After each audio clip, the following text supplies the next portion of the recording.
Hi everyone, Phil Pendlebury here, and I hope you're having a super mega large day. It's been a while. Welcome back to the Steinberg Nuendo channel and my little section, Nuendo Explained. Today we're going to go through a very small, compact sound design project from start to finish. I'm going to give you a few little tips. I found a video on Pexels, it's a free video. There's no sound on it, so we're going to build up the sound from scratch. Let's go. So here's the video. It's a video of a steam train going through a forest. It's as simple as that.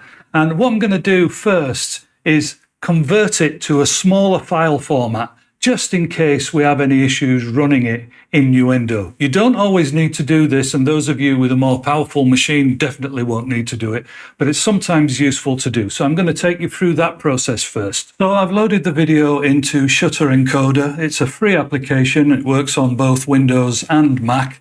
And what I'm going to do is just set up some basic parameters. So I'm going to use the H.264 codec here on the left. On the right-hand side, I'm actually going to leave it at 3840 by 2160, although you can lower that if you feel that your computer is struggling with the resolution. And once that's done, we now have the finished video next to our original video. So we can close that down and carry on.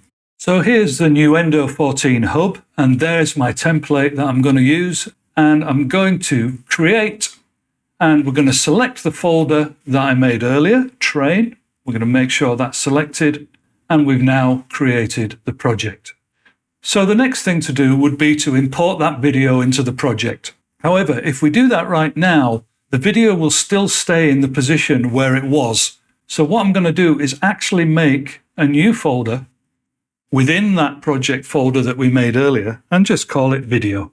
And then I'm going to move the video from its original location, which is actually on my desktop, into the video folder. Once we've done that, we can now import the video into Nuendo, and you can see the video is there.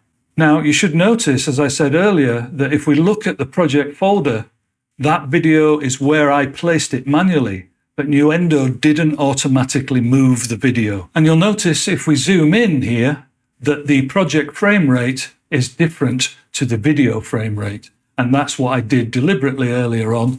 And the fix for that is really simple. We go to the project menu, project setup, and all we have to do is say project frame rate, get frame rate from video.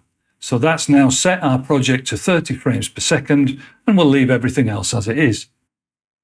And you can see now that that error message has gone away. So before we do carry on, most importantly, what we need to do is actually save the project. I'll just call it any train, and we'll save the project. So our project is now saved and we're ready to move on. What do we do next?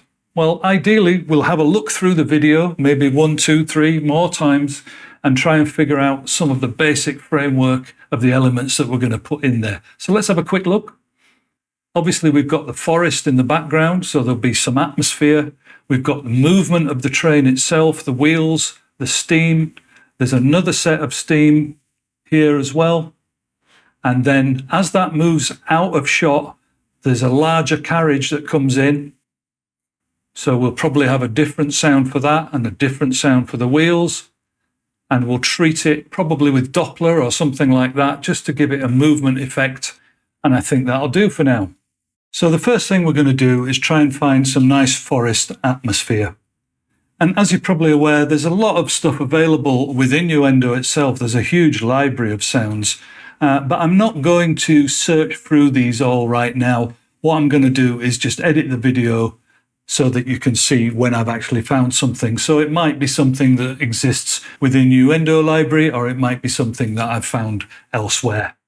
So here we go. I've found some English woodland background. So I'm going to move that into my Atmos folder here. Let's move that up a little bit so it's in place and we can just open it up. And it's far too long, so we'll just move it around a little bit.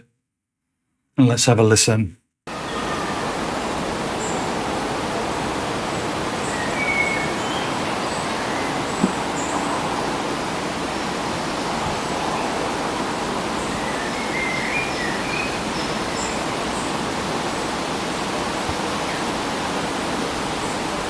So I think that'll do nicely. That is just the background, and that's what we think would be going on in the forest around the train itself. And that's the easy part, to be honest, because that doesn't really change much. So next I found a little bit more atmosphere that I'd like to add to this, which is the actual sound of a train going slowly past the camera.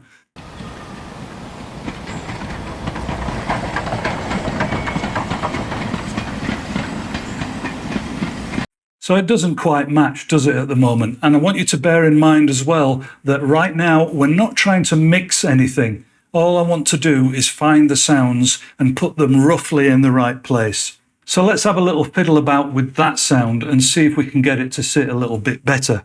My first instinct would be to just put a time stretch on it, which we'll do by selecting the Sizing Applies Time Stretch tool, and we'll just drag it to the length of the video and see how it sounds.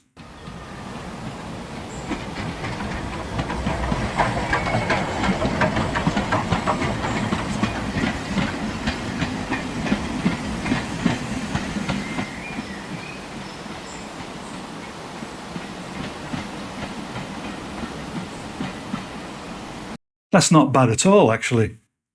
And especially when we start adding other things in, we'll find that that just adds a nice little bit of body behind the general sound. Right, so I've found the sound of some steam pumping. It's not very good. And what I want to do is copy that throughout the track and then mess around with it a little bit. So the first thing I need to do is make sure that we've got our video follows edit mode on. So if we go up to transport and we make sure that that is on, and you'll see why, because now if I move that file, you can see that the video is following the cursor. And not only that, if we put it right in the center there and double click, you can see that I can set the start point of where the cursor will actually lock. So I can set it right at the peak there.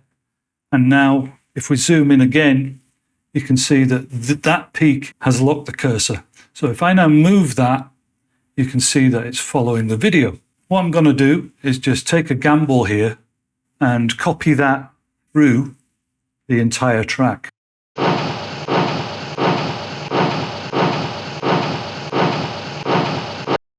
So what I'm going to do now is just give it a little bit of a mix so that we can have an idea what we think it might sound like behind everything else. So bring up the mixer, and there's the track, and I'm just going to pull it right down and listen to everything else.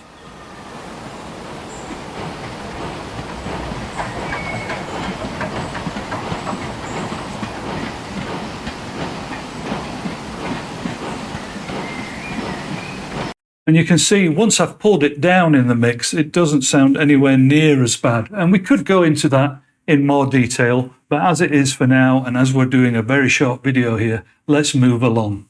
So what I want to do really is find another little steam sound that's kind of double the tempo of that one. So let's have a look and see if I can find that. Okay, so I found a faster steam sound, so I'm going to move that into position. I'm not going to worry about syncing this up. You've seen how that works.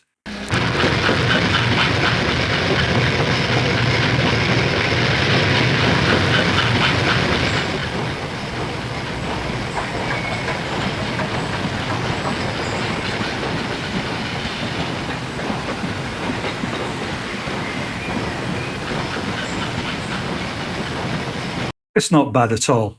And we can still do some more work on this when we get to the actual mix. So there's two more things I'd like to do. One I've noticed is that as the train moves past, the mechanism on the wheels itself would be making some kind of noise. So I'm going to look for that next. Right, so I found some metallic movement. So I'm going to put that on the same track as the steam. I've got it in sync effects. You can use whatever folder names you like. There are some standards, but not to worry. And what I'm going to do is just move over here until we can see those metal bars that move with the wheels. And so we've got the timing roughly right. So now what I'm going to do is just copy those throughout the rest of the track. And once again, I'm going back to my mix And I'm just going to pull the level down so it doesn't take our heads off. And let's have a listen to the whole thing.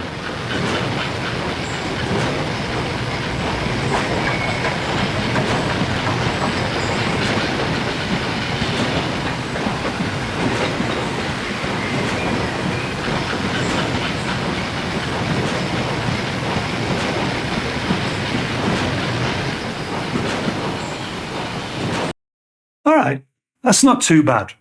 So there's one more thing I want to do, and that is to just find the sound of some carriages rattling so I can bring them in towards the end as the train moves past. Then we'll move into the mix. Right, so I'm going to pull this one up with the rest of them, and bear in mind that we could probably use this anywhere, but what I want to do is for it to start coming into focus when the carriages appear. So it's quite late on in the video. So we'll say around about there, and I'm just going to do a little fade in until it appears, which is around there, and then we'll keep it running until the end. So let's just see how that fits.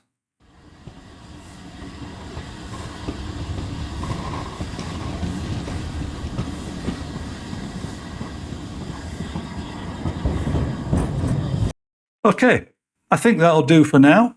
So now let's see what we can do about the mix itself. The first thing is we can tidy up this project. There's a lot of folders and things on here that we don't need. So I'm just going to remove those so it looks a little bit cleaner. What I'd like to do is put my two ambient files into a group. So I've got them selected here in the mixer. I'm going to right click and I'm going to add group track, and we'll call that ambience. Then the next part is the actual train itself. Well, we might want some of that to be moving. So what I'd like to do, I think, is probably group 3 of those and leave the carriages separately. So again, I've got them selected, and I'm going to add group track, and I'm going to say main train, and then I'll select the carriages, and I'm going to put that in a group on its own and call that carriage. So now we can get rid of all of the other things, and let's just view group tracks only. So there's our 3 main groups. Let's leave them all at 0 at the moment, and we'll just go back into the actual main channels and have a look at those.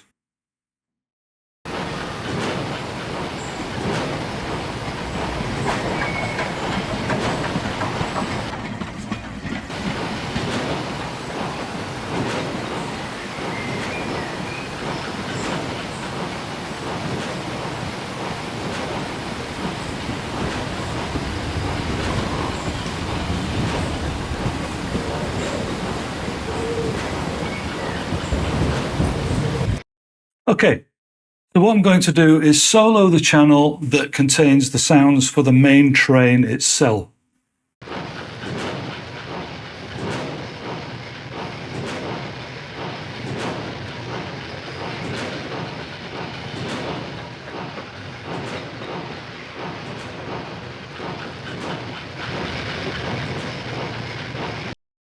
And here's where one of our Nuendo plugins comes in, which is Doppler.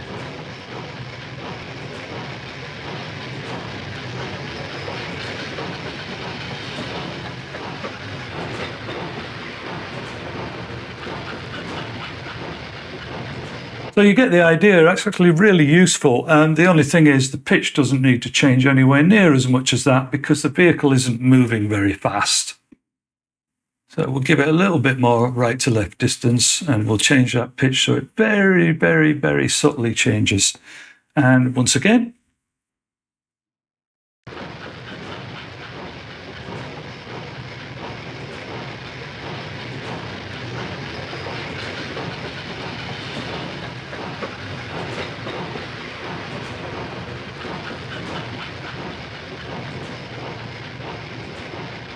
and now we'll bring back in the atmosphere.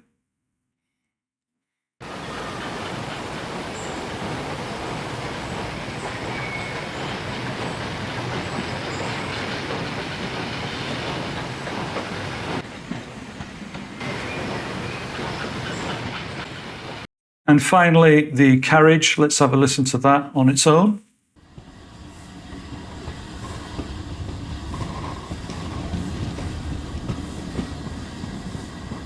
So I'm going to write some automation, and I'm just going to drag the panner across.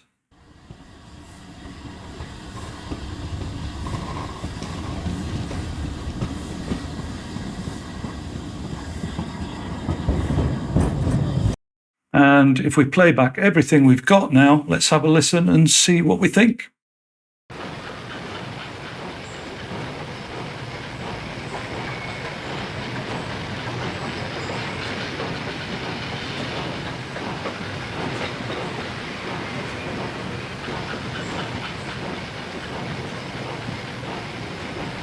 I just feel those steam sounds are still a little bit loud, so let's just find those.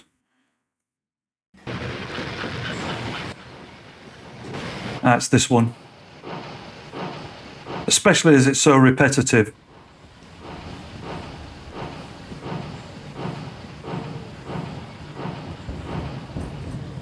Okay, and once again.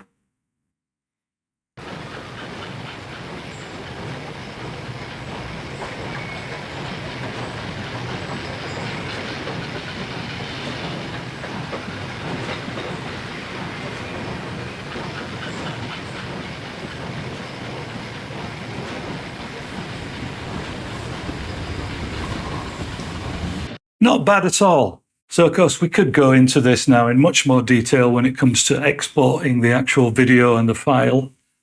We could put a loudness track and make sure the loudness is correct. And we could put supervision over the master output and check on that as well. But as it is, what I want to do is just quickly show you how to get that out of Nuendo and onto your desktop. So there's two ways to do this. We can just export the audio in the normal method, or we can go back to the menu, we can go to File, and we can go to Export Video. And that will now give us an option of replacing audio in the current video, which I actually don't want to do with this, or we can render a new video file.